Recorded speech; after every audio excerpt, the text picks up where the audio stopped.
युवा पुस्ताले दुनियाँमा चाह्यो भने जुनसुकै सत्ता शक्ति पनि धराशायी हुन सक्छ। नेपालमा मात्रै होइन, बङ्गलादेशमा भयो, श्रीलङ्कामा भयो र त्यस्तै धेरै मुलुकहरूमा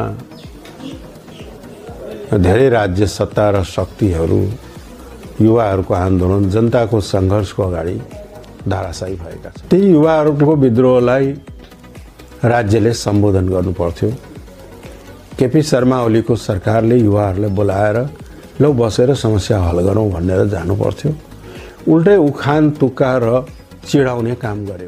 सुशासन र भ्रष्टाचारको नियन्त्रण थियो र भ्रष्टाचारीहरूमाथिको कारवाही थियो। चुनाव गराउनु भनेको यो सरकारको मुख्य दायित्व नै हो र गराउनु पनि पर्छ र हुनु पनि पर्छ है। तर चुनावको वातावरण अहिलेसम्म बनेको छैन। त्यो वातावरण के भनेको जनता अहिले पनि भयमुक्त भइसकेको छ। जनताले सत्ता दिए, शक्ति दिए, उहाँहरूले भन्ने पनि गर्नुहुन्छ म त 5 चोटि प्रधानमन्त्री भएँ, 7 चोटि प्रधानमन्त्री हुन्छु, 4 चोटि हुन्छु।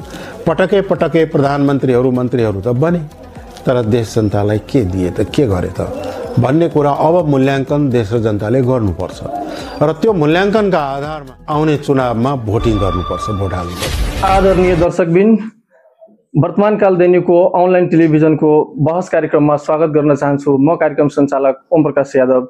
हामीले चाहिँ यस कार्यक्रम मार्फत हामीले शोषित, पीडित र आम नागरिकको आवाजलाई बुलन्द गर्दै उनीहरूले भोगिरहेको समस्याहरूको समाधानतर्फ हामी मार्ग खोज्ने निरन्तर हामी चाहिँ प्रयास गर्दै आएका छौँ।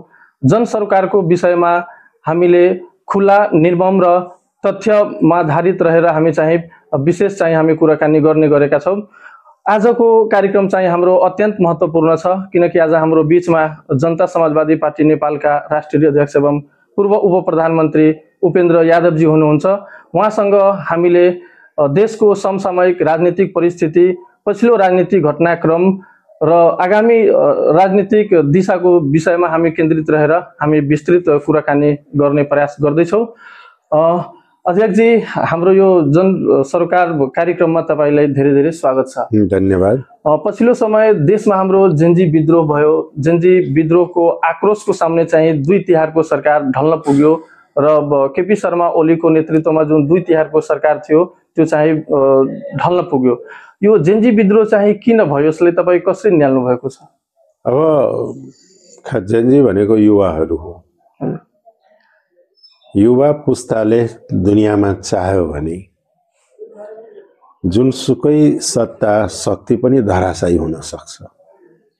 नेपालमा मात्रै होइन, बङ्गलादेशमा भयो,